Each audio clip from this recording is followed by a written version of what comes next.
कानून की किसी भी प्रक्रिया को बोझ की तरह मत लीजिए। कानून की प्रक्रियाओं को इस ढंग से समझने की कोशिश करिए कि वे ह्यूमन बिहेवियर को रेगुलेट करने के लिए बनाई गई। उनसे ह्यूमन मानवीय व्यवहार यह नियंत्रित होगा, और ह्यूमन बिहेवियर इस पॉइंट ऑफ व्यू से रेगुलेट होगा कि उससे एक निश्चित उद्देश्य की प्राप्ति हम करना चाहेंगे। वो निश्चित उद्देश्य क्या है? विवादों का समाधान। इस बात को ध्यान में रखें, और जब ये अल्टीमेट ऑब्जेक्ट हमेशा आपकी आंखों के सामने होता है तो चीजों को समझने में कोई कठिनाई नहीं होती। क्रिमिनल लॉ इसे इन मोशन कर देने के दो तरीके हैं। एक एफआईआर लिखा दीजिए और दूसरा परिवाद प्रस्तुत कर दीजिए, और इन मोशन कर देने के दो तरीके होने भी चाहिए, क्योंकि एफआईआर लिखना ये पुलिस का काम है और व्यवस्थाएं आदर्श को देखकर की जा सकती हैं, लेकिन आदर्श उनसे प्राप्त हो जाएगा कतई आवश्यक नहीं है। और सरकार एक सिस्टम का नाम है, सरकार किसी व्यक्ति का नाम नहीं है। और अगर व्यक्ति का हो भी तो व्यक्ति ईश्वरीय क्षमताओं से युक्त नहीं हो सकता। वो सार्वभौमिक रूप से हर जगह ऑमनी प्रेजेंट हो जाए, ऐसा नहीं होगा। इसलिए व्यवस्था हमें कुछ ऐसे बनानी होगी कि जो निश्चित लक्ष्य है, जो हमने तय किया है कि सुव्यवस्था वो निर्मित हो सके। ठीक है, पुलिस ये इन्वेस्टिगेट करेगी, लेकिन सिर्फ पुलिस पर विश्वास करना ठीक नहीं होगा, और फिर अपराधों को भी इस ढंग से कैटेगराइज करना ठीक नहीं होगा कि सारे अपराध पुलिस से ही इन्वेस्टिगेट हो, क्योंकि पुलिस का हस्तक्षेप कुछ मामलों में ठीक नहीं समझा जाएगा। हम लोगों ने देखा है, न्यायालय के विरुद्ध अपराध हुआ, अब पुलिस अगर उसे इन्वेस्टिगेट करेगी तो पुलिस को इन्वेस्टिगेशन के सिलसिले में जिसके साथ अपराध हुआ है उससे पूछताछ करनी ही पड़ेगी। और न्यायालय के विरुद्ध अपराध हुआ, ये सिर्फ कहने ही भर को तो होगा। इनफैक्ट तो वो पीठासीन अधिकारी के विरुद्ध ही होगा। अब एक पीठासीन अधिकारी जो इन्वेस्टिगेशन की ताकत है वो सीआरपीसी के मुताबिक किसे, एसएचओ को। बात छोटे बड़े की नहीं है, बात गरिमा की है, बात डिग्निटी की है। छोटे बड़े का सवाल नहीं है। अगर प्रधानमंत्री के जीवन पर कोई संकट है तो उन्हीं के कमांडोज ये कह देते हैं, सर आप निकलेंगे नहीं गाड़ी से बाहर, आप गाड़ी के अंदर रहेंगे। बंधक नहीं बना लिया उन्होंने,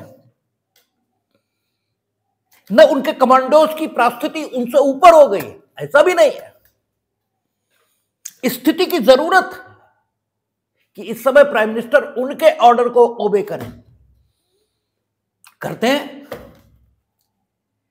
तो जिंदगी में जो कुछ है वो सब कुछ जरूरत के मुताबिक है। अब सवाल यह है कि पुलिस ने हर अपराध को इन्वेस्टिगेट करने का जिम्मा ये ले लिया, तो जिला जज से या हाईकोर्ट के जस्टिस से या चीफ जस्टिस ऑफ इंडिया के प्रति किए गए अपराध, जो ब्रॉड स्पेक्ट्रम में न्यायालय के प्रति किए गए अपराध कहे जाएंगे, क्योंकि अंततः तो वो व्यक्ति के ही विरुद्ध होंगे या व्यवस्था के विरुद्ध होंगे, उन्हें इन्वेस्टिगेट करने के पॉइंट ऑफ व्यू से ये सच्चो अगर उनसे सवाल करे तो ये गरिमापूर्ण नहीं दिखाई देगा। बात छोटे बड़े की नहीं है। हां, स्थिति की जरूरत हो तो चलो ऐसा भी कर लें, और अंततः पुलिस जो चार्जशीट लगाएगी वो उन्हीं को विचारित करनी है। या फिर फैमिली अफेयर्स हैं जहां बाहरी लोगों का हस्तक्षेप नहीं होना चाहिए, वहां अगर पुलिस को हम ताकत दे दें तो फैमिली जो बाद में जुड़ सकती है, उसके जुड़ने की संभावना हमेशा के लिए खत्म हो जाएगी। और अगर फैमिली डिस्टर्ब होती है तो लोक शांति ये आप कायम नहीं कर सकते। और दांडिक न्याय प्रणाली का जो अल्टीमेट ऑब्जेक्ट है वो क्या है? लोक व्यवस्था को बनाना। इसलिए हमने आपसे चर्चा की थी कि सीआरपीसी में कैटेगराइजेशन किया है अपराधों का, संज्ञेय, असंज्ञेय। इसके अलावा एक और कंसिडरेशन हो सकता है, मामला बहुत छोटा है, छोटा मीनिंग देयरबाय प्रभाव के दृष्टिकोण से पीड़ित को पहुंचने वाले, ठीक है, नुकसान के दृष्टिकोण से, दो दृष्टिकोण, क्योंकि दृष्टिकोण होते हैं हर चीज के पीछे, उसके आधार पर चीजों का आकलन यह किया जाता है। यही बुद्धिमत्ता है। आपने नुकसान के दृष्टिकोण से जब आकलन करना शुरू किया तो चाहे सामाजिक हो और चाहे वैयक्तिक, दोनों नुकसानों का विस्तार इतना कम है कि स्टेट की मशीनरी को वहां लगाना यह युक्तिसंगत नहीं है। क्योंकि स्टेट की मशीनरी अगर कहीं व्यस्त होती है तो डेफिनेटली जो पब्लिक इंटरेस्ट है उसको नुकसान तो होगा ही होगा। अगर पुलिस कुंभ में व्यस्त हो गई तो फिर नुकसान दूसरी जगहों पर होने ही है। इसका अर्थ यह नहीं कि कुंभ में पुलिस नहीं लगेगी, क्योंकि कुंभ 12 साल बाद आ रहा है, और अगर नहीं लगाएंगे और कुंभ को व्यवस्थित ढंग से नहीं चलाएंगे तो एक बड़ा सेगमेंट जो भारतीय नागरिकों का है वो अपनी उस स्वतंत्रता से वंचित हो जाएगा जिस स्वतंत्रता को सुनिश्चित करने के लिए ही स्वतंत्रता का आंदोलन ये लड़ा गया। हमने आपसे कहा था कि सड़कें तो थी, मीन्स ऑफ कम्युनिकेशन तो थे, फिर भी फ्रीडम फाइट हुई तो वो सब कुछ खत्म हो जाएगा, इसलिए उसको तो कराएंगे। लेकिन फिर भी हम आपको एक जस्ट फॉर एग्जांपल आपके सामने बात कह रहे हैं कि है क्या कि अगर आप पब्लिक जो इंटरेस्ट है इसको सुरक्षित रखना चाहते हैं तो स्टेट की मशीनरी का कम से कम इन्वॉल्वमेंट अन्य जगहों पर हो, इसकी व्यवस्था आपको बनानी होगी। तो जहां वैयक्तिक नुकसान और सांपत्तिक नुकसान और सामाजिक नुकसान ये सब कुछ इतना अधिक नहीं है कि स्टेट की मशीनरी को बिजी कर देना ये न्यायोचित लगे, तो वहां अपराध का असंज्ञेय अर्थात पुलिस को इन्वेस्टिगेशन में इन्वॉल्व न करना ही युक्ति संगत होगा।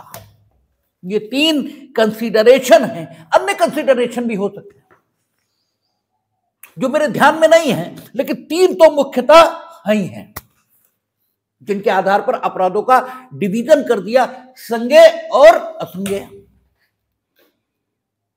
संज्ञेय अपराधों के मामले में पुलिस को अन्वेषण की ताकतें ये दे दी, और असंज्ञेय अपराध के मामलों में यदि उचित हो तो मजिस्ट्रेट की अनुमति से अन्वेषण की ताकत ये दे दी। यानी और कुछ ऐसा कह दिया कि परिवाद पर ही संज्ञान होगा, उसके अलावा नहीं होगा। अगर मामला ऐसा है जैसे वैवाहिक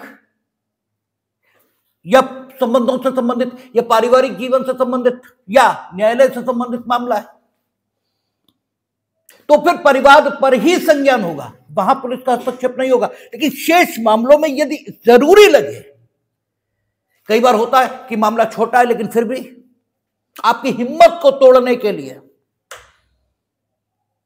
उसमें आपको दंडित किया जाना जरूरी है, और साक्ष्य का संकलन व्यक्ति स्वयं करे तो उसकी क्षमता सीमित है, राज्य की क्षमता बढ़ी हुई है, तो इसलिए मजिस्ट्रेट की अनुमति से इन्वेस्टिगेशन हो भी जाएगा, और मजिस्ट्रेट की अनुमति शर्त लगाकर वो लक्ष्य हमने अचीव कर लिया, ठीक है, कि स्टेट की मशीनरी रूटीन वे में वहां इन्वॉल्व नहीं होगी, लेकिन जरूरत हो तो इन्वॉल्व हो भी जाएगी।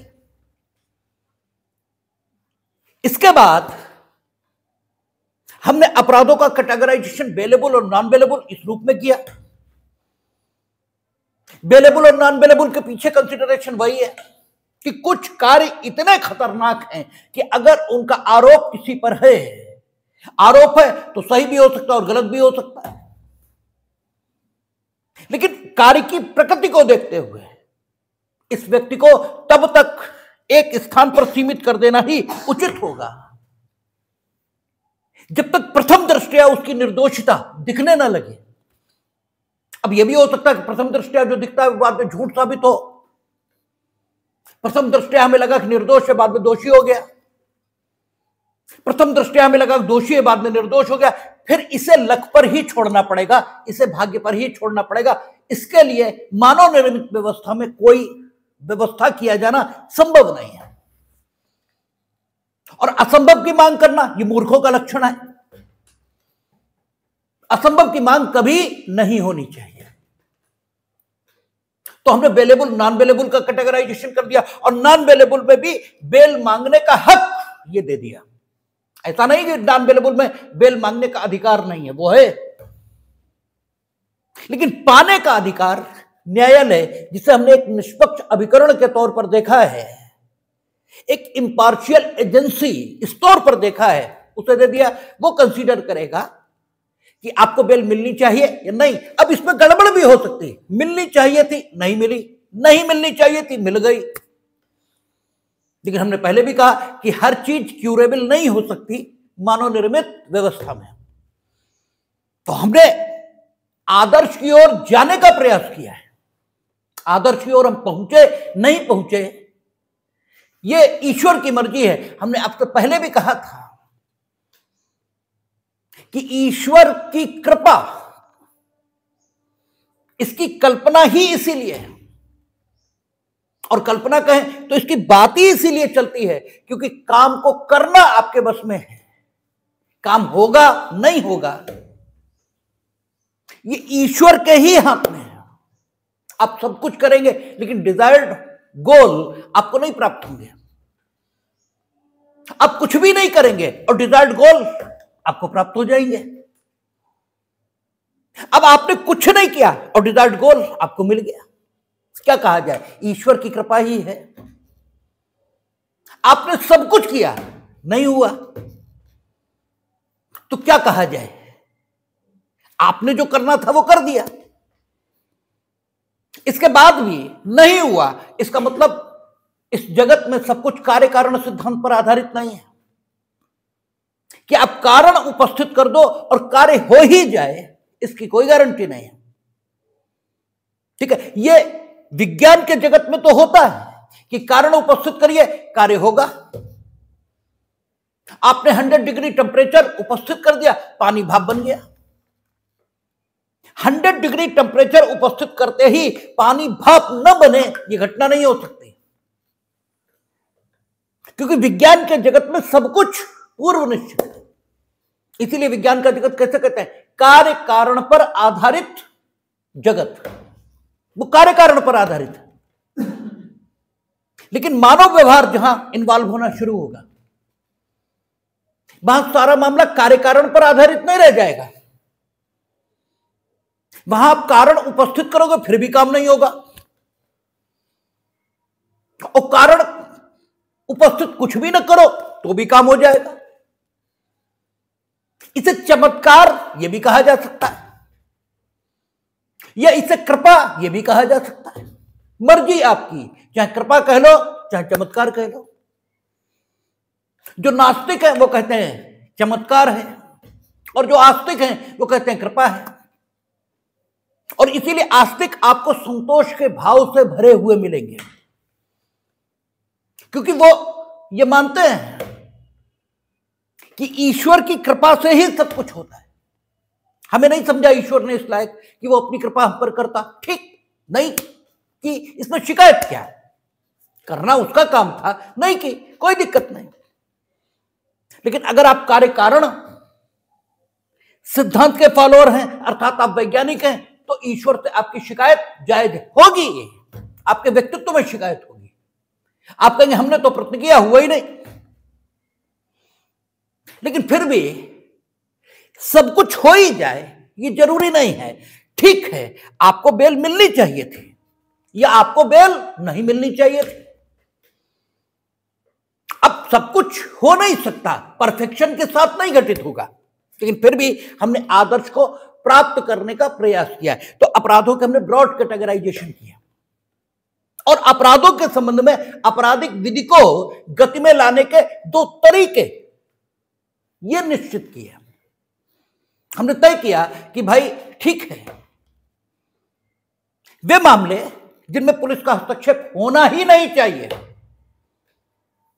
या वे मामले जिनमें पुलिस का हस्तक्षेप न्याय संगत या फिर यूं कहें समीचीन नहीं है, एक्सपीडिएंट नहीं है, क्योंकि उनके द्वारा जो नुकसान हो रहा है वो इतना बड़ा नहीं है कि राज्य की मशीनरी हम उसमें इन्वॉल्व कर दें।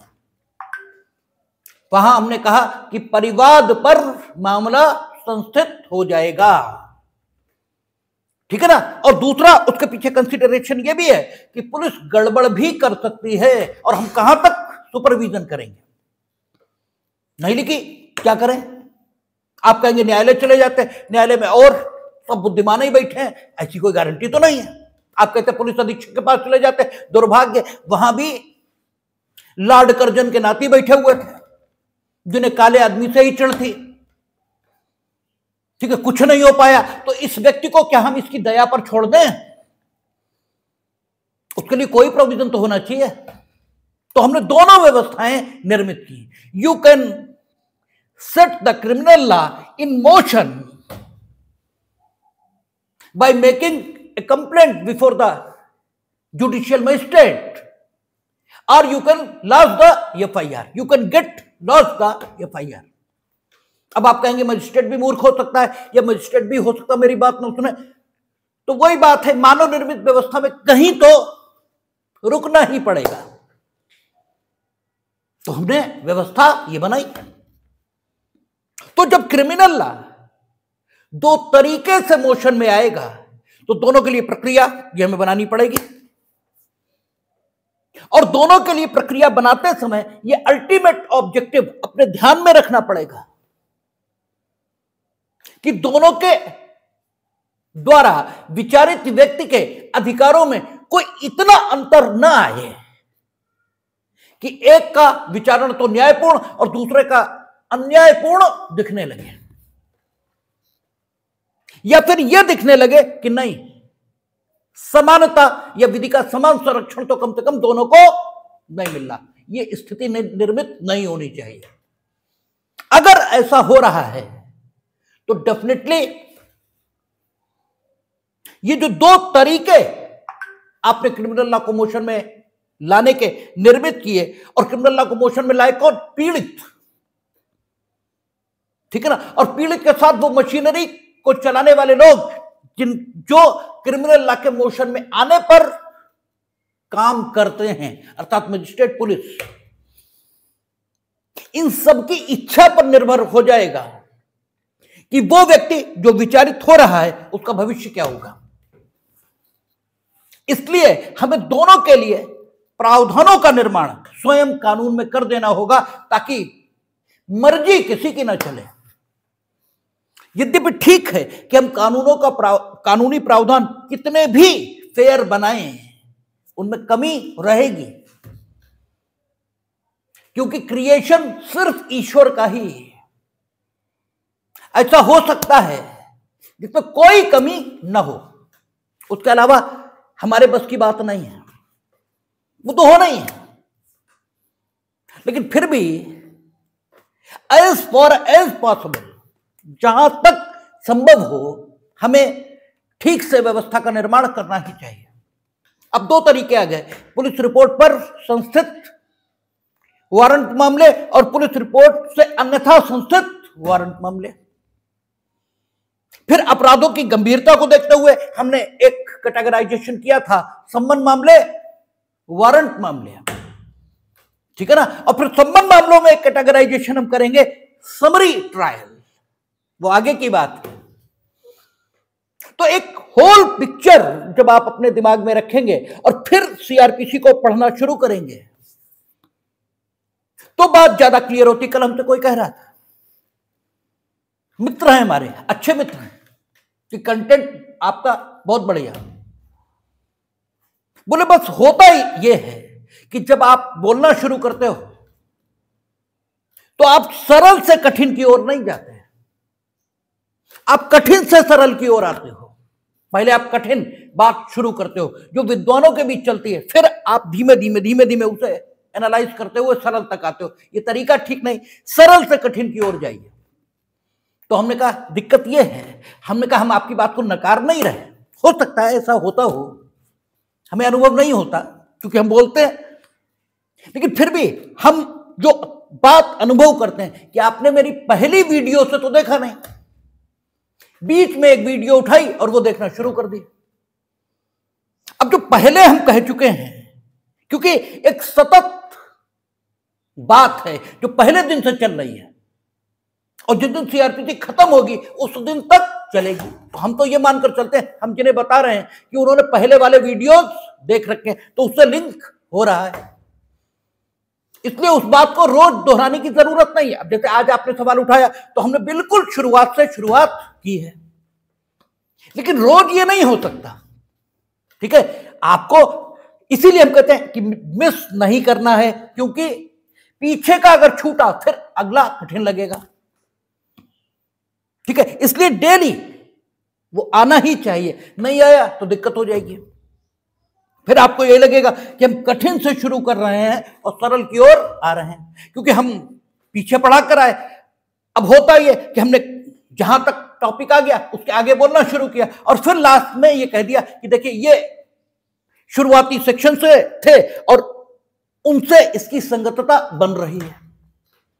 अब आपको लगेगा कठिन से सरल की ओर आए, लेकिन सरल से ही कठिन की ओर गए, आपने शुरुआत से नहीं देखा है। हम उनकी बात का निरादर नहीं कर रहे, लेकिन हमारा जो वर्जन था वो हमने ये रखा।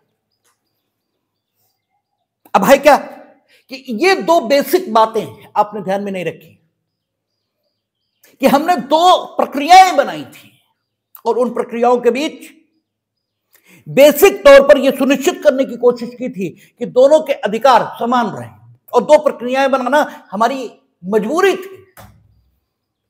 दो प्रक्रियाएं बनाना आपको परेशान करने के लिए या अन्य किसी मिशीवियस उद्देश्य को हासिल करने के लिए नहीं बनाया गया, मजबूरी है, करें क्या, क्योंकि कानून ही मजबूरी है। अगर दांडिक विधि की बात करें, अन्य विधियों को छोड़ दें, ठीक है ना, अगर सिर्फ दंड विधि का नमूना हम स्वीकार करें तो कानून ही मजबूरी है। यद्यपि दंड विधि से अन्यथा विधियों को अगर हम ध्यान में लेंगे तो विधि मजबूरी नहीं है, बल्कि अच्छाई के लिए मानव की बुद्धि है, मानव का प्रयत्न है, क्योंकि उसने जो अच्छा समझा है उसे दूसरे करें, इसके लिए उसने बिना सोचे समझे उस चीज के पालन की अपेक्षा की है जिससे वो अच्छा प्राप्त होगा, क्योंकि सोचने में भी समय लगता है। अगर आप सोचेंगे क्या अच्छा है तो फिर करने की जो उम्र है वही निकल जाएगी, और हर कोई उस उम्र को निकाले ये युक्ति संगत नहीं होगा। इसलिए जिन्होंने निकाली उन्होंने निर्धारित कर दिया कि ये तरीका जीवन का है, इससे चलिए, लेकिन वे सिविल लॉज हैं, इसलिए ये नहीं कहा जा सकता कि कानून मजबूरी ही है। हां ठीक है, क्रिमिनल लॉ मजबूरी है, क्योंकि समाज में सब अच्छे नहीं हैं, दुष्ट और कमीन टाइप के लोग हैं, वो मानेंगे ही नहीं, क्योंकि लातों के भूत बातों से मानते ही नहीं, उन्हें वेद की ही जरूरत है। आप लाख कहिए कि प्लीज लाइन में आइए, वो मानेंगे नहीं, वही करेंगे। जब जूता उतारो दो उनके मुंह पर दो तो वो बिल्कुल फिट हो जाएंगे, क्योंकि वो भाषा ही ताकत की समझते हैं, इसके अलावा वो कोई भाषा मानने को तैयार है नहीं। तो इसलिए क्रिमिनल लॉ की जरूरत है, लेकिन फिर भी क्रिमिनल लॉ का शिकार निर्दोष भी हो सकता है, और हम जो व्यवस्था बनाते हैं वो निर्दोष को ध्यान में रखकर बनाएंगे। इसीलिए आपसे कहा जाता है, जैसे कहते हैं ना, योग करिए या व्यायाम करिए तो किसी गुरु के निर्देशन में करिए, किताब पढ़कर मत करिए, टीवी देखकर मत करिए, क्योंकि वो कितनी देर करना है ये आपको मालूम होना चाहिए। ये आपको नहीं मालूम है तो नुकसान होगा बजाय फायदे के। आपको मालूम है आदमी बुद्धिमान हो सका, इसके पीछे वैज्ञानिक क्या कारण बताते हैं? वो कहते हैं आदमी बुद्धिमान हो सका इसलिए क्योंकि वो सीधा खड़ा हो गया, और सीधा खड़ा हो जाने के कारण क्या हुआ कि जो गुरुत्वाकर्षण था उसने आदमी के खून को ऊपर से नीचे की ओर यह बहाना शुरू कर दिया, क्योंकि गुरुत्वाकर्षण खींच रहा है, इसलिए ब्लड ऊपर से नीचे की ओर आने लगा, और जो दिमाग में रक्त का प्रवाह था यह कम हो गया, और इसके कम हो जाने का प्रभाव यह हुआ कि दिमाग की जो कोशिकाएं हैं इनमें टूट फूट ये कम हो गई, क्योंकि दिमाग का जो ऑपरेशन होता है, जो न्यूरो सर्जरी है, हमारे जो मित्र हैं जो न्यूरो सर्जन है वो बताते हैं कि न्यूरो सर्जरी एक ऐसी सर्जरी है, हम कितनी भी कोशिश करें वो ठीक परफेक्ट कभी नहीं होती, उसमें दिक्कत रहेगी ही। कारण यह है कि दिमाग में इतनी कोशिकाएं हैं कि उनमें तो कुछ तो कट जाएंगी ही, आखिर आप कोई उपकरण तो डालेंगे ही ऑपरेशन करने के लिए, और आप लाख कोशिश करें लेकिन वो कटेंगे ही, वे कोशिकाएं वे तंतु कट ही जाएंगे जिनको नहीं कटना चाहिए। तो इसलिए वो कहता है, कई मित्र हैं हमारे वो कहते हैं कि हम कुछ भी कर लें, अगर दिमाग खुला तो फिर आदमी नॉर्मल लाइफ में वापस नहीं आएगा। और वो कहते हैं कि इतने कमजोर होते हैं ये तंतु कि अगर इसमें ब्लड का प्रवाह बढ़ा दिया जाए तो भी वो टूट जाएंगे। इसलिए आप देखेंगे जो शीर्षासन करते हैं वो अक्सर मूर्ख होते हैं, जो शीर्षासन करेंगे वो अक्सर मूर्ख होते हैं, अगर वो योग्य गुरु की, ठीक है, योग्य गुरु के निर्देशन में नहीं कर रहे, क्योंकि गुरु ये बताएगा कितनी देर करना है, ठीक है ना। आप खुद करेंगे तो पता नहीं कितनी देर करेंगे, हो सकता है अच्छा लगने लगे तो बहुत देर करने लगे। इवन ये भी बताया जाता कि एड़ी को आप जोर से पटके तो भी जो धमक लगेगी यहां, इससे भी वो टूट जाएंगे। और यहां तक कहते हैं कि यहां पर टीप भी मत मारिए, अन्यथा वो टूट जाएंगे और आदमी मूर्ख हो जाएगा, ठीक है। तो आदमी की टोटल जो काबिलियत है वो इसमें है कि वो सीधा खड़ा हो गया, जानवर सीधे खड़े नहीं है, इसलिए उनके दिमाग का विकास नहीं हुआ, ठीक है ना। तो कुशल निर्देशन चाहिए, जब तक आप कुशल निर्देशन में नहीं है किसी के, तब तक कुछ नहीं हो सकता। इसलिए किताब को आप पढ़ें लेकिन स्वयं समझ लें जरूरी नहीं है, उसके लिए कुशल निर्देशन चाहिए, समझना पड़ेगा। तो आपने क्या किया, एक बेसिक ऑब्जेक्ट आपके ध्यान में है कि हमें दोनों को बराबर के हक देने, कोई जरूरी नहीं दे पाएंगे लेकिन फिर भी ऑब्जेक्ट यही है। और हमने विभिन्न प्रकार के कैटेगराइजेशन किए, warrant trial, summons trial, summary trial, session trial करने चाहिए, इसलिए किए। अब वारंट ट्रायल की हम लोग बात कर रहे थे, और क्या, एक पुलिस रिपोर्ट पर संस्थित, दूसरा पुलिस रिपोर्ट से अन्यथा संस्थित। अब पुलिस रिपोर्ट पर संस्थित है तो पहले एफआईआर हुई होगी, उसके बिना हो ही नहीं सकता। अब पुलिस रिपोर्ट से अन्यथा संस्थित हुआ होगा तो एफआईआर हुई नहीं होगी, सीधे परिवाद आया होगा। अब पुलिस रिपोर्ट पर संस्थित है तो एफआईआर हुई, इन्वेस्टिगेशन हुआ, इन्वेस्टिगेशन में वो प्रस्थापित साक्ष्य संकलित हो गया, लगभग हो सकता है न भी हुआ हो लेकिन अधिकांश हुआ होगा, वो संकलित हुआ और हमने न्यायालय के समक्ष रखा। न्यायालय को पता है कि मैक्सिमम अभियोजन के पास ये है, हो सकता है इससे कुछ ज्यादा भी हो और हो सकता बहुत ज्यादा हो, इन्होंने कम संकलित किया हो, यह भी हो सकता है, लेकिन ऐसा रेयर होगा, क्योंकि पुलिस जब इन्वेस्टिगेट करेगी तो बहुत सारे लोगों का सुपरविजन रहेगा। आपने देखा 158 है, ठीक है, एसएचओ जो कुछ इन्वेस्टिगेट करेगा थ्रू सुपीरियर ऑफिसर्स भेजेगा मजिस्ट्रेट को, इतना आसान नहीं है, ठीक है। फिर भी गड़बड़ हो सकती, तो फिर भी अगर गड़बड़ हो जाएगी तो आगे 300 में क्या कहा कि उन्मोचन अगर हुआ है तो दोबारा से विचारण हो जाएगा, अरे भाई ज्यादा ज्यादा डिस्चार्ज ही तो हो जाएगा। न्यायालय कहेगा कि मटेरियल जो तुमने कलेक्ट किया है ठीक नहीं है, इस विषय पर और विवेचना करो। तो न्यायालय को 156(3) या 175(3) की ताकतें ये भी हैं, वो इन्वेस्टिगेशन के आदेश ये भी दे सकता है और डिस्चार्ज भी कर सकता है, तो आगे इन्वेस्टिगेट हो सकता है। पुलिस ऑफिसर की पहले आप पढ़ते थे 173(8) की शक्तियां, ठीक है ना, उसमें फर्दर इन्वेस्टिगेशन हो सकता था। ये सारी चीजें हमने बनाई।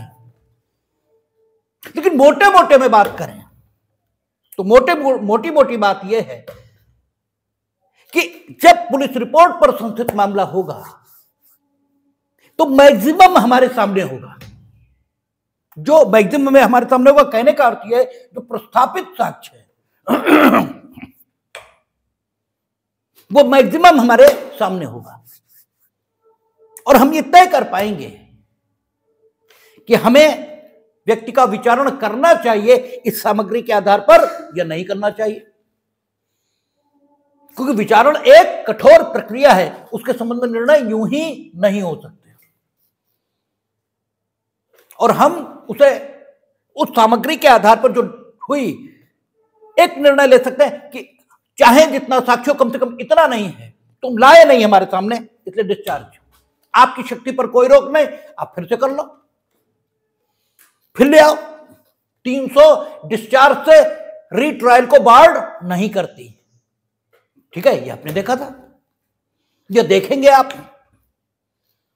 300 हम सीआरपीसी का सेक्शन कोड कर रहे हैं और ये हम आपसे कई बार कह चुके हैं, जब हम सीआरपीसी कोड करें तो स्थानापन्न सेक्शन बीएनएसएस में देख लें आप, तो कोई दिक्कत नहीं है। अब मामला आ जाइए, अच्छा ठीक, हमें लगा कि सफिशिएंट एविडेंस है, फ्रेमिंग ऑफ चार्ज हो जाएगी, विचारण शुरू। अब आ जाइए पुलिस रिपोर्ट से अन्यथा संस्थित में, तो अल्टीमेट ऑब्जेक्ट ध्यान में रखिए, हमें लगभग वही अधिकार देने हैं इस व्यक्ति को जिसे हम विचारित करने जा रहे हैं, क्योंकि प्रक्रिया शिकायत की, बस शिकायत की प्रक्रिया ही तो भिन्न हो गई यहां। तो शिकायत की प्रक्रिया भिन्न हो जाने के कारण उस व्यक्ति को जिसके विरुद्ध शिकायत की गई है हम अधिकारों से वंचित कर दें, ये ठीक नहीं होगा, ये तो बहुत ही गलत बात है। तब तो हम व्यक्ति को उस बात का दंड दे रहे हैं जिस बात का निवारण करना स्वयं उसके वश में था ही नहीं। भाई जातीय व्यवस्था को खराब क्यों मानते हैं? इसीलिए तो आप कहां पैदा होंगे, आपके मां बाप कौन होंगे, ये चयन करना कि आपके हाथ में था, ठीक है ना। कहते ना लाई हयात चल दी है, ठीक है, लाई हयात आ गए, ऐसे है कि जिंदगी लाई तो आ गए। पूछा था किसी ने तुमसे कि पैदा हो गए या नहीं हो गए? भाई कोई पूछने आया था आपसे, कोई पूछा था किसी ने कि औरत बनोगे या आदमी बनोगे, लड़की बनोगे या लड़का बनोगे? किसी ने पूछा था? किसी ने पूछा था किस जाति में पैदा हो गए? जिंदगी मिली और आप पैदा हो गए और जीने लगे। आपसे पूछ रहा है कोई कि कब तक जीना चाहोगे? जिस दिन मौत आ जाएगी उस दिन चल देंगे आप। तो न तो आने पर आपका कोई बस, न जाने पर कोई बस। जहां आप आए वहां आने में भी आपका कोई बस नहीं। तो जहां आप हैं वहां होने का दंड आपको क्यों मिले? ये बात ही अपने में अनौचित्यपूर्ण है। भाई मां बाप, इनका चयन करना आपके हाथ में था? जाति, वर्ण, रंग, इसका चयन करना आपके हाथ में था? ये तो आपके हाथ में था नहीं। इवन टीचर का चयन करना आपके हाथ में नहीं था, इवन गुरु का चयन करना आपके हाथ में नहीं था, कुछ भी तो आपके हाथ में नहीं था,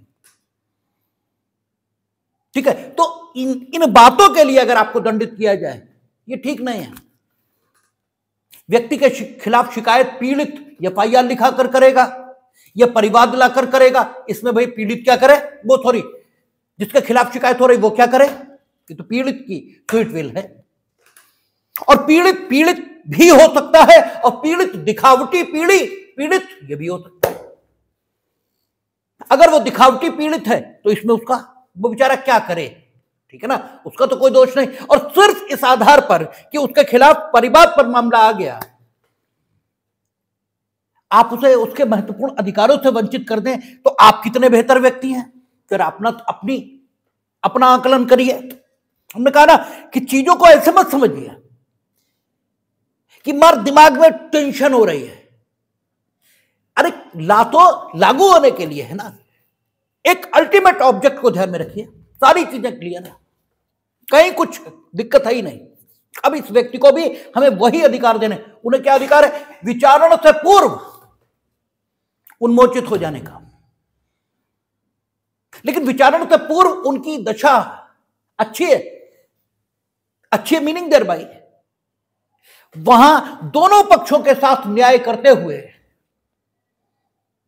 इसे उन्मोचित किया जा सकता है, क्योंकि जो प्रस्थापित साक्ष्य है, अपवादिक मामलों को छोड़ दें तो सामान्यतः न्यायालय के समक्ष है कि यह प्रस्थापित साक्ष्य इसे ही अभियोजन प्रस्तुत करने वाला है विचारण के दौरान, ठीक है। अपवादिक मामलों को छोड़ दें, और अपवाद होता है, वो कभी कभी होता है, उसके लिए फर्दर इन्वेस्टिगेशन है, रीट्रायल है, सारी चीजें हैं।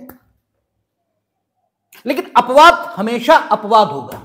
सामान्यतः प्रस्थापित साक्ष्य इस व्यक्ति के विरुद्ध कितना आएगा हमें तब पता है जब विचारण की शुरुआत, at the commencement of the trial, we are able to know that what evidence will be produced by the prosecution against that person, and the quality of that evidence can be checked by the authority, and he can take the decision that we are going to, ठीक है, try this person, या हम इसे discharge करेंगे। इसका सम्यक निर्णय लिया जा सकता है दोनों पक्षों, क्योंकि अभियोजन भी वहां ये नहीं कह सकता भाई तुम क्यों लाए ये सब कुछ, ठीक है, इतना कम क्यों लाए। और आप लाए हो, आप कहते हो कि हम सब कुछ लाए, तो इसका मतलब इसके खिलाफ ही नहीं, इससे ज्यादा। और ये जो कुछ तुम लाए हो, it is not sufficient to compel this person for the facing of trial, ठीक है ना। इसके आधार पर हम इसे विवश नहीं कर सकते, कुछ और हो तो लाओ, नहीं तो हम छोड़ रहे। तो ना तो अभियोजन के साथ अन्याय है और ना इस व्यक्ति के साथ है। लेकिन जब मामला पुलिस रिपोर्ट से अन्यथा संस्थित है तब दिक्कत है। क्यों? क्योंकि जब कंप्लेंट हुई थी, परिवाद किया गया था मजिस्ट्रेट के समक्ष, तो परिवाद की विश्वसनीयता सिर्फ इसको जांचा गया था। और जब आपकी बात, आप कुछ भी कहते हो आके, और जो कहते हो उसका सच के तौर पर या उसके सत्य होने का दावा करते हो, तब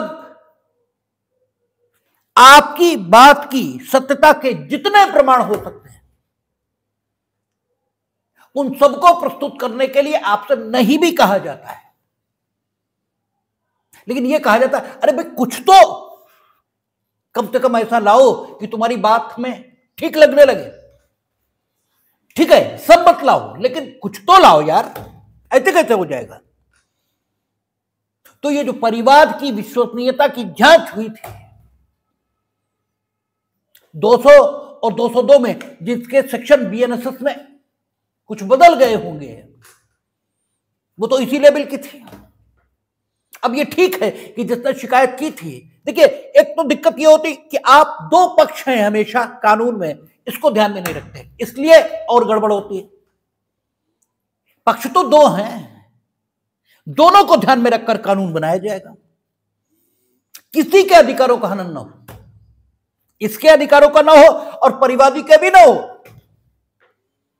आपने परिवादी क्या कहा था कि कुछ तो दो ताकि आपकी बात हम ठीक मान सके, और कुछ में परिवादी सारा दे सकता है और सारे से कम दे सकता है, दोनों बातें हो सकती हैं।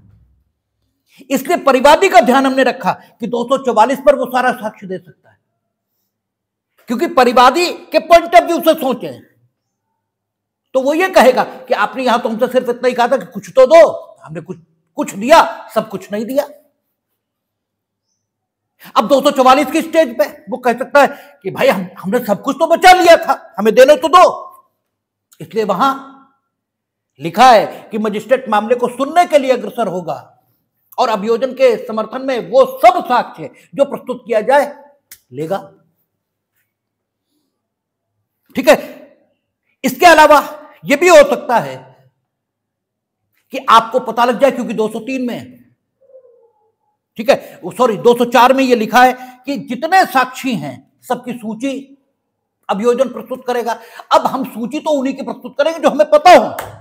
मान लीजिए हमें पता ही नहीं है तो सूची हम प्रस्तुत करेंगे, लेकिन सिर्फ सूची के ही गवाह दे पाएंगे ड्यूरिंग ट्रायल। यह कहना भी अन्याय है। ठीक है, लेकिन इस संभावना का ध्यान भी रखना है कि हो सकता है हमें पता न हो, इसलिए जो पता नहीं है उन्हें भी हम विचारण में परीक्षित करा पाए, ऐसी व्यवस्था भी हमें करनी होगी। ठीक है ना। अगर हम परिवादी के दृष्टिकोण से कानून पर विचार करना शुरू करें तो, ठीक है ना, तो 244 में अब सूची तुम्हें मिल गई, तुमने वो सब तोड़ ही लिया। ठीक है ना, वो सारे तोड़ लिए तुमने, और आगे उसी तथ्य के जो अन्य साक्षी में मिले उसके लिए कोई व्यवस्था नहीं, तो दिक्कत हो जाएगी ना, हमारे साथ अन्याय हुआ। इसलिए सबसे पहले 200 202 छूट गया तो 244 जितने चाहो दे दो, और फिर 246 और कि फिर किन्हीं अभियोजन के शेष साक्षियों का साक्ष्य लिया जाएगा, जो 269 हम लोगों ने पढ़ी थी। ठीक है, 246 को 269 कह रहे हैं, 267 244 को कह रहे हैं। तो ये तीन जगह एविडेंस देने की जो युक्ति संगतता हो सकती है वो ये, और वो परिवादी के पॉइंट ऑफ व्यू से। अब जरा अक्यूज के पॉइंट ऑफ व्यू पर आ जाइए। आप हर दृष्टिकोण से जब विचार करेंगे तब चीजें क्लियर दिखाई देती है। पक्ष तो दो हैं और दोनों के साथ न्याय सुनिश्चित करना है, किसी को शिकायत का अवसर न रहे। हालांकि इसके बाद भी हो सकता है गड़बड़ हो जाए, लेकिन फिर भी वो अपवादी की स्थिति होगी, अन्यथा हम कोशिश यही करेंगे कि गड़बड़ न हो। अब इसके पॉइंट ऑफ व्यू से आइए, तो वहां संपूर्ण विचारण का सामना किए बिना अभियुक्त को डिस्चार्ज होने का अवसर प्राप्त था। ठीक है ना, और वो अवसर अन्यायपूर्ण इसलिए नहीं कहा जा सकता कि अभियोजन को भी अवसर था कि वो विचारण में जितना साक्ष्य दे सकता है सबको संकलित करके न्यायालय के समक्ष रख दे। इसलिए ठीक है 239 की स्टेज थी, या 239 का जो भी सेक्शन अब आ गया होगा वो आप कर लेंगे, 239 + 23 कर लीजिए, जो भी आएगा वो आ जाएगा। लेकिन जब पुलिस रिपोर्ट से अन्यथा संस्थित है तो अभियुक्त को तो हमें वही अधिकार देना है कि वो संपूर्ण विचारण का सामना किए बिना उन्मोचित हो सके, और अभियोजन के साथ भी न्याय करना है कि जो विचारण में वो प्रस्तुत करने वाला है वो संपूर्ण साक्ष्य न्यायालय के समक्ष प्रस्तुत करने का हक उसे मिलना चाहिए, ताकि न्यायालय ये जान सके कि उन्मोचन ठीक है भी या ठीक नहीं है। तभी तो हो पाएगा। दोनों पक्षों के साथ उस स्थिति का निर्माण जो 239 की स्टेज पर पुलिस रिपोर्ट से संबंधित मामलों में होती है, वो लाने की व्यवस्था तो तभी हो सकती है जब बीच में हम 244 या 267 जैसा प्रावधान बनाएं, क्योंकि इससे पूर्व जो कुछ हुआ था वो तो काहे पर संज्ञान हुआ था, परिवाद पर, और परिवाद में परिवादी की जो शिकायत थी उसकी विश्वसनीयता की जांच भर हुई थी, उसमें सारा साक्ष्य आ भी सकता है और नहीं भी आ सकता है। ठीक है ना, इसलिए हमने 267 या 244 जैसा प्रावधान बनाया, और हमने कहा कि इस अवसर पर अभियोजन को संपूर्ण साक्ष्य प्रस्तुत करने का अवसर मिलेगा। चूंकि लिस्ट पहले ही आ गई इसलिए हो सकता है तुम सब तोड़ लो, कुछ हो ही ना। ठीक है, संपूर्ण साक्ष्य प्रस्तुत करने का अवसर मिलेगा। अब सब तुमने तोड़ लिए तो फिर डिस्चार्ज ही होगा। फिर तो वही बात कि अब दुर्भाग्य तुम्हारा, सभी तोड़ लिए तो फिर क्या करें। ठीक है ना, दुर्भाग्य। लेकिन अगर तुमने अपनी समझ से सब तोड़ लिए लेकिन कुछ बच गए, ठीक है ना। तो अगर हम ये कहेंगे नहीं वो जो तुमने 200 में दिए थे उसके अलावा तो दोगे ही नहीं, तो अन्याय होगा ना। इसलिए 244 में फिर सब साक्ष्य देने का अवसर, जैसा जितना प्रस्तुत किया जा सके अभियोजन के पक्ष में साक्ष्य। अब तुम भी मौजूद ही हो, ठीक है ना। ड्यूरिंग इन्वेस्टिगेशन आपकी सहभागिता नहीं थी और 239 की स्टेज पर आपने क्रॉस एग्जामिनेशन उस प्रस्थापित साक्ष्य का नहीं किया था, क्योंकि वो तो ड्यूरिंग इन्वेस्टिगेशन कलेक्ट हुआ था। लेकिन यहां जब तुम हो, यानी अभियुक्त मौजूद है, क्योंकि वो तो आहूत होकर 204 या 227 वहीं आ चुका है, ठीक है। तो उसे प्रतिपरीक्षा से वंचित करना, इसका कोई फायदा अगर दिखता हो तो हम वंचित कर भी दें, और अगर दे दें तो ज्यादा ठीक रहेगा। जब हम उन्मोचन का निर्णय लेंगे तो अभियुक्त के पास शिकायत करने का अवसर थोड़ा कम होगा, ठीक है ना। तो दिक्कत क्या है, उसे साक्ष्य का प्रतिपरीक्षित करने का अवसर दे देंगे, संपूर्ण साक्ष्य लिया जाएगा जो अभियोजन के समर्थन में पेश किया जाए। ये कहेंगे कि सम्मन जारी कर दो तो हम देखेंगे कि किया जाना उचित है या नहीं। ऐसा तो नहीं तुम अभियुक्त को तंग करने के लिए कि उसे खूब तारीखों पे बुलाओ इसीलिए तुम बार बार एप्लीकेशन दे रहे हो, हम सम्मन भी जारी कर देंगे। आप आ गए, ठीक है ना, सारा साक्ष्य आ गया, अब हम उन्मोचन का निर्णय ले सकते हैं, ठीक है। अब किसी पक्ष को कोई शिकायत नहीं हो सकती। इसलिए अब क्या होगा, 244 या 267 में सारा साक्ष्य आ गया और 268 सबसेक्शन 1 जहां उन्मोचन का निर्णय हम लेंगे, ठीक है ना। लेकिन आप सोचें, ये जितनी जल्दी कहने में हो गया, हालांकि जल्दी कहने में भी नहीं हुआ। शुरू हमने किया था 8:08 पर 50 मिनट लग गए हमें कहने में, यहां पर आने में। तो सोचो जब प्रैक्टिकली इसे किया जाएगा तो कितनी डेट्स लग जाएंगी, क्योंकि आहूत होकर तो वो 227 में ही आ गया था। अब उसके बाद अदालत में छुट्टी भी हो गई होगी, साक्षी बीमार भी रहे होंगे, कितनी डेटें लग जाएंगी, ठीक है ना।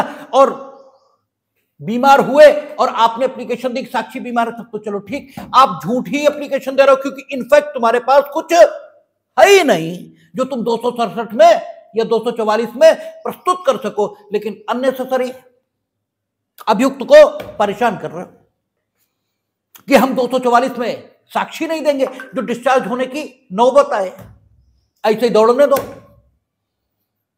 या जिस समय उसे आहूत किया गया उस समय वो तो मौजूद नहीं था, जब 204 में वो या 227 में आहूत हुआ उस समय वो तो मौजूद नहीं था। जो परिवाद पत्र रखा है उससे ही अपराध नहीं बनता, लेकिन ये बात कहने वाला कोई था ही नहीं, और मजिस्ट्रेट महोदय खुद को खुदा का अवतार मान रहे थे। यद्यपि जब वो आहूत होकर आया तो इस आदेश के विरुद्ध उसे पुनरीक्षण और अपील का अधिकार था। अपील का तो नहीं, पुनरीक्षण का था। गरीब आदमी था, जा ही नहीं पाया,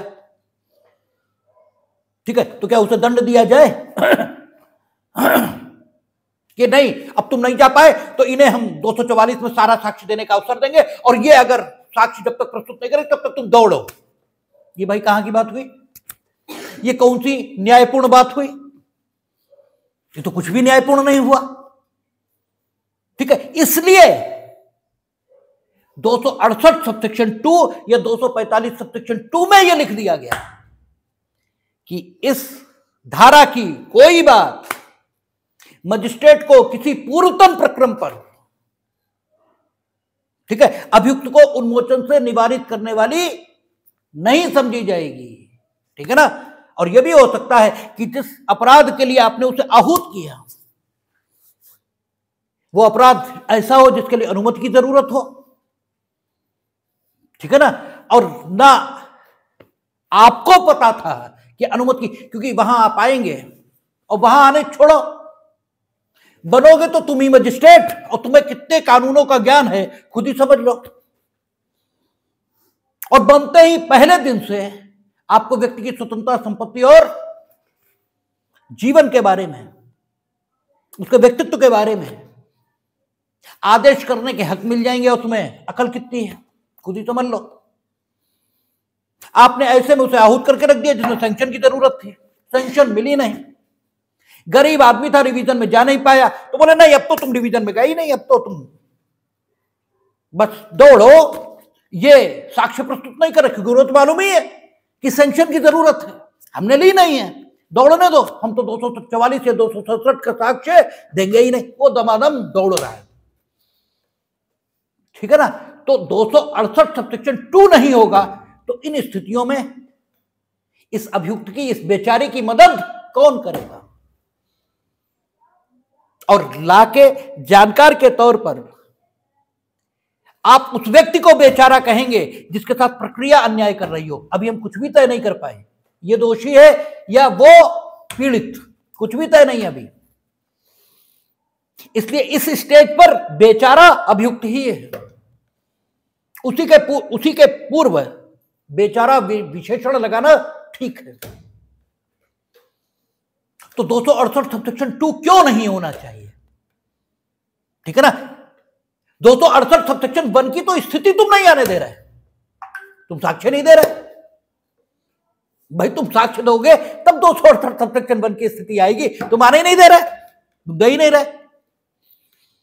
हर डेट पे एप्लीकेशन है, हर डेट पे एप्लीकेशन है, घर बैठ गए, तुम आते ही नहीं हो। हालांकि उसका इलाज आगे के सेक्शन में है, आज बताएंगे शाम में उसका इलाज, लेकिन वो इलाज भी बड़ा सीमित है। अपराध शमनीय हो और असंज्ञेय हो और परिवादी अनुपस्थित हो सुनवाई के लिए नियत दिनांक पर। कैसा हो? शमनीय हो। शमनीय यानी कंपाउंडेबल, यानी 320 की लिस्ट में हो। और कैसा हो? असंज्ञेय। और आरोप की विरचना मामले में हुई ना हो। 3 स्पेसिफिकेशन आ गए। और परिवादी अनुपस्थित हो तो उन्मोचित किया जा सकेगा। संज्ञेय है, अजमानती है, तो ठीक है, तब तो उन्मोचित होगा ही नहीं। ठीक है, तो दौड़ते ही रहे। 244 का साक्ष्य या 267 का साक्ष्य आप दे नहीं रहे। जो 268 सबसेक्शन 1 या 245 सबसेक्शन 1 की स्थिति है वो तुम माने नहीं दे रहे, सिर्फ उसे दौड़ा रहे हो। तो 245 सबसेक्शन 2 या 268 सबसेक्शन 2 की प्रक्रिया क्यों नहीं होनी चाहिए? अब कल का लेक्चर कोई सुनेगा तो उसे कठिन लगेगा, लेकिन अगर वो पहले सेक्शन से सुनता हुआ आएगा तो कठिन नहीं है। ठीक है, और आज इसीलिए हमने उसे क्लेरिफाई किया है यही कि जब आप बिल्कुल एक साथ नहीं चलेंगे तो फिर कठिनाई आएगी। और कानून से जूझिए नहीं, ये जूझने के लिए नहीं बना है कि आप उससे बार जूझ रहे हैं, समझने के लिए, ह्यूमन बिहेवियर को रेगुलेट करने के लिए। क्यों नहीं होना चाहिए 268 सबसेक्शन 2? बिल्कुल न्यायोचित प्रावधान है, उसे लिखा उसने कि इस धारा की कोई बात, यानी आप इस धारा की कोई बात, यानी आप ये इंतजार नहीं करेंगे कि अभियोजन के समर्थन में जो साक्ष्य प्रस्तुत किया जाए उसे देखकर यदि आपका यह विचार हो कि मामले के अखंडित रहने की दशा में उसकी दोस्ती असंभव है तभी आप उन्मोचित करेंगे। इस धारा की कोई बात, इस धारा के ये शब्द मजिस्ट्रेट की शक्ति पर प्रतिबंध नहीं लगाएंगे कि वो मामले के किसी पूर्वतम प्रक्रम यानी 268 सबसेक्शन 1 की जो स्टेज है उसके आने से पूर्व अभियुक्त का उन्मोचित किया जाना निवारित करते हैं, ये इसका अर्थ नहीं लिया जा सकता। क्योंकि अगर ये नहीं होगा तो 268 सबसेक्शन 1 की स्थिति आए तभी उन्मोचित हो सकता है, अदरवाइज हो ही नहीं पाएगा। भाई अदरवाइज कैसे हो जाएगा? क्योंकि 268 सबसेक्शन 1 तब होगा, 268 सबसेक्शन 2 तो होगा ही नहीं। और जब होगा नहीं तो 268 सबसेक्शन 1 की स्टेज या 268 सबसेक्शन 1 का प्रक्रम जब तक नहीं आएगा तब तक तो डिस्चार्ज हो ही नहीं सकता। और आहूत आप उसे 227 या 204 में कर चुके हैं, अब वो दौड़ रहा है, लग रही है डेटें। और 268 सबसेक्शन 1 की स्थिति इसलिए नहीं आ रही क्योंकि तुम कमीन हो। ठीक है, आप नीच हैं, आप साक्ष्य नहीं दे रहे। अरे आप देंगे तभी तो 267 को आप संतुष्ट करेंगे तभी तो आएगा। 268 सब सेक्शन 1 वो कुछ हो ही नहीं पा रहा, और अभियुक्त अननेसेसरी है, सिर्फ दौड़ रहा है। तो ये कहां तक उचित होगा, ये बताइए, कैसे ये उचित होगा?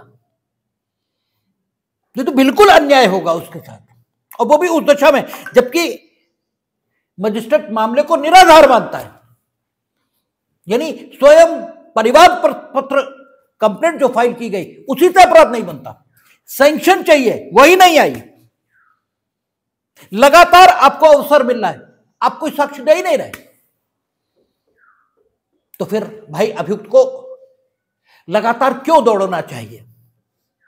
तो कम से कम ये लिबर्टी न्यायालय को तो दी ही जानी चाहिए जैसी 268 सबसेक्शन 2 या 245 सबसेक्शन 2 में मिली है। हालांकि 25 साल की वकालत में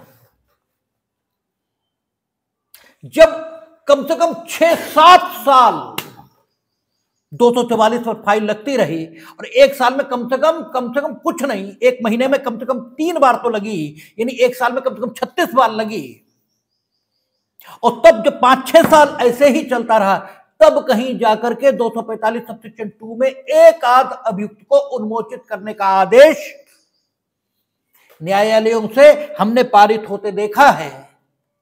जो वर्तमान में 268 सबसेक्शन 2 के अंतर्गत उन्मोचित किए जाने का आदेश कहा जाएगा, शेष कभी नहीं देखा।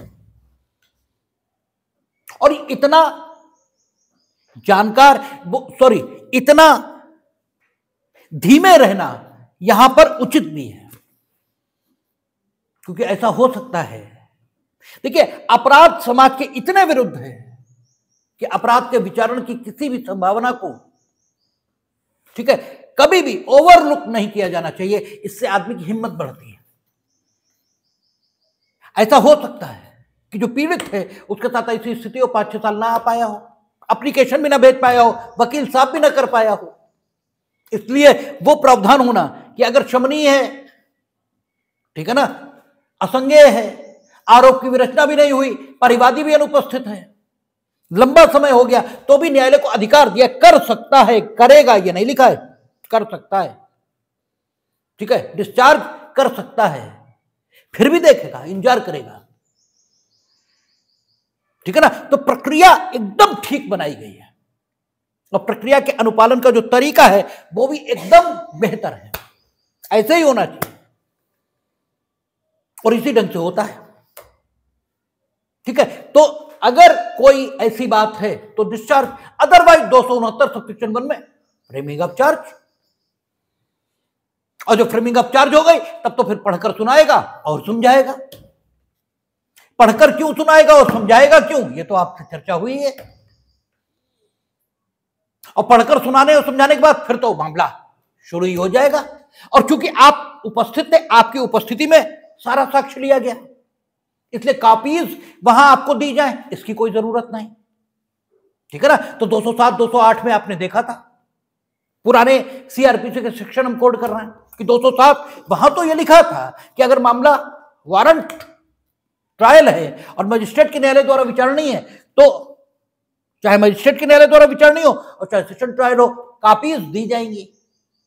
लेकिन जहां कंप्लेंट की बात थी वहां केवल सेशन ट्रायल या सेशन द्वारा विचारणीय मामलों में तो कॉपियां मिल रही थी, क्योंकि वहां प्रक्रिया एक है, और वहां सीधे 229 की स्टेज पूर्व के सीआरपीसी का सेक्शन है वो आएगी, या 227 की स्टेज आएगी। वहां अभियुक्त की अनुपस्थिति में लिए गए साक्ष्य के आधार पर ही आरोप की विरचना, उन्मोचन आदि का निर्णय होगा, इसलिए उसे कॉपी मिलनी जरूरी है। यहां मजिस्ट्रेट के न्यायालय द्वारा पुलिस रिपोर्ट से अन्यथा आधार पर संस्थित मामले का विचारण होगा, तो तुम्हारी उपस्थिति में लिए गए साक्ष्य पर ही तो आरोप की विरचना हो रही है, और उस अवसर पर तुम्हें प्रतिपरीक्षा का हक भी दिया, तो वहां कॉपी देने की क्या जरूरत है 202 की, क्योंकि 202 का तो कोई उपयोग ही नहीं आगे, वो तो सिर्फ तुम बुला लेने के लिए था। अब विचारण की शुरुआत तो जिस साक्ष्य के आधार पर होगी, अर्थात उन्मोचन या न उन्मोचित किए जाने का निर्णय जिस साक्ष्य पर होगा वो तो तुम्हारी उपस्थिति में है, और जो तुम्हारी उपस्थिति में तो लिए कोई कॉपी दिए जाने का कोई औचित्य है भी नहीं। इसलिए नहीं दिया जाएगा। अब देखिए, कुछ भी ऐसा नहीं है जिसे याद करना है। क्या याद करना है? कुछ नहीं, ठीक है, सब कुछ समझना ही तो है। और कितना आसान है समझना। बस ध्यान में ये रखिए कि किस ढंग से मामला शुरू हुआ था और हमको किस उद्देश्य को प्राप्त करना है। बस इतनी सी तो बात है, और क्या है, कुछ भी तो नहीं करना, ठीक है। अब मामला शुरू हो गया तो साक्ष्य आएगा। अब साक्ष्य में हमने आपसे पहले भी कहा, यह भी हो सकता है 202 की स्टेज पर सारा ना दिया हो, 244 तुमने तोड़ लिया हो, तो फिर उसे अन्य शेष साक्ष्य देने का अवसर हम दे दें तो क्या है, कोई दिक्कत वाली बात तो है ही नहीं। तो अब तक जो प्रस्तुत नहीं किया वो भी प्रस्तुत किया जा सकता है। उसके बाद प्रतिरक्षा, फिर तो अभियोजन साक्ष्य समाप्त हो गया, तो अभियोजन साक्ष्य के आधार पर अभियुक्त की परीक्षा करिए। 314 में कोई कंसाइज फॉर्म में आप देना चाहते हैं, ठीक है, लिखित बहस, तो वो दे दीजिए, ठीक है ना, क्योंकि प्रत्येक पक्ष को हक है। अच्छा, एविडेंस की रिकॉर्डिंग कैसे होगी, तो उसके बारे में लिखाइए। वारंट मामलों में एविडेंस की रिकॉर्डिंग कैसे होगी? 275, ठीक है, 279, 280, ये सारे प्रावधान लागू ही होंगे। पूर्व के सीआरपीसी बीएनएसएस में सेक्शन बदल गए। जब वहां हम लोग पहुंचेंगे, अब पहुंचेंगे ही समन ट्रायल, और जैसे प्ली ऑफ बार्गेनिंग खत्म होगी बस वही आ जाएगा, उसके बाद बचे ही क्या है, ठीक है। तो हम साक्ष्य की रिकॉर्डिंग करेंगे, और साक्ष्य की रिकॉर्डिंग करने के बाद अभियुक्त की परीक्षा, और अभियुक्त की परीक्षा के बाद अगर आपको डिफेंस में कुछ देना है तो दीजिए, नहीं देना तो आपकी मर्जी, ठीक है ना। लिखित कथन फाइल कर सकेंगे, इसलिए क्योंकि वहां लिखा है कि वो पूर्व का उपबंध लागू होगा, ठीक है। तो सारी बिल्कुल 243 जैसी स्थितियां आ जाएंगी। 243 पूर्व की सीआरपीसी का सेक्शन, ठीक है। तो कहीं कोई समस्या है ही नहीं, और यहीं तक हम लोगों ने कल बात की थी। इसके बाद जो कुछ आएगा वो दोनों में लागू होगा, ठीक है ना। वो दोनों में, पुलिस रिपोर्ट पर संस्थित वहां भी, और पुलिस रिपोर्ट से अन्यथा आधार पर संस्थित वहां भी। पुलिस रिपोर्ट से अन्यथा आधार पर संस्थित वारंट मामला, ये कहा क्यों, इसकी चर्चा भी हम लोगों ने की, क्योंकि नहीं करेंगे तो फिर मजिस्ट्रेट जो सुमोटो संज्ञान लेगा वो छूट जाएगा। उसके लिए तीसरी प्रक्रिया बनाते घूमो। अगर आप ये लिख देंगे कि परिवाद पर संस्थित मामलों के लिए प्रक्रिया, ठीक है, तो परिवाद तो 210 1A में आएगा या 190 1A में आएगा। तो 190 1C या 210 1C कहां ले जाओगे? उसके लिए तीसरी प्रक्रिया बनाओ। इसके लिए ये लिख दिया, दोनों के लिए एक समान प्रक्रिया, दो प्रक्रियाएं बना दी, एक पुलिस रिपोर्ट पर संस्थित, एक पुलिस रिपोर्ट से अन्यथा आधार पर संस्थित। इसमें दिक्कत कहां है? कहीं नहीं, सिर्फ समझ लेना है। ऐसे हम लोग कॉन्स्टिट्यूशन पर आज बात करने वाले थे, तो कल करेंगे, लेकिन बात यहीं से चलनी है, कुछ करना ही नहीं है। एक सीधी बात है कि लिस्टों में जो कुछ है वो क्या है, वो फील्ड ऑफ लेजिस्लेशन है, ताकत नहीं है। हर चीज बिल्कुल क्लियर समझनी चाहिए। विधायन की प्रक्रिया कहां है? 106 107 108 109 विधायन की प्रक्रिया। वित्तीय विधायन की प्रक्रिया कहां है? 112 113 114 वो प्रक्रिया है। विधायन कैसे होगा? विधायन की शक्ति ये कहां है? 245 से लेकर 260 तक, 200 बल्कि 59 तक है शायद। विधायन की ताकत, विधायन की विषय वस्तु कहां है? किस संबंध में विधायन करेंगे? 7वीं अनुसूची, 3 सूचियां, वो विधायन की विषय वस्तु है जो सूचियों में दी गई है। विधायन की ताकत कहां है? 245 246 243 248 विधायन की प्रक्रिया कहां है? 106 107 108 जी 106 नहीं कहना चाहिए, वो तो प्रिविलेजेस है, 107 से शुरू है। तो क्लियर चीजें समझेंगे। अब विधायन की प्रक्रिया, वहां विधायन की विषय वस्तु या विधायन के टॉपिक्स कहां? सूचियों में। अब टॉपिक जब हम लेंगे तो एक टॉपिक अपने में कई विषय समेटे रहता है। हमने कहा इंडस्ट्री। अब इंडस्ट्री के 3 एस्पेक्ट, इंडस्ट्री हमने दे दिया मानिए स्टेट को, तो इंडस्ट्री के 3 एस्पेक्ट हैं। एक, कच्चे माल की आपूर्ति, दूसरा प्रोसेस्ड माल का विक्रय, ठीक है, कच्चे माल से प्रोसेस्ड माल बनता है उसी, और जिस प्रक्रिया से वो प्रोसेस होता है उसी को आप मैन्युफैक्चरिंग कहते हो या प्रोडक्शन ये कहते हो, ठीक है ना। तो आप एक एस्पेक्ट इंडस्ट्री का ये हुआ मैन्युफैक्चरिंग या प्रोडक्शन, एक एस्पेक्ट क्या हुआ डिस्ट्रीब्यूशन, ठीक है, ऑफ द प्रोसेस्ड, जो प्रोसेस होकर आया उसे डिस्ट्रीब्यूट करना, सेल करना, और एक रॉ मटेरियल का की सप्लाई, ठीक है ना। अब ये 3 डायमेंशन है, तो इन डायमेंशंस को कैसे कैसे अलग किया जाएगा, कैसे कैसे अन्य लेजिस्लेचर्स को दिया जाएगा, या इनके बीच कैसे समन्वय बिठाया जाएगा, इसी को देखना है, इसी को पढ़ना है, और कुछ करना ही नहीं। तो उस पर हम लोग चर्चा कल करेंगे, अब क्योंकि अभी इसी में गया समय, तो देखेंगे शाम को CRBC पढ़ाएंगे, बात करेंगे उस पर।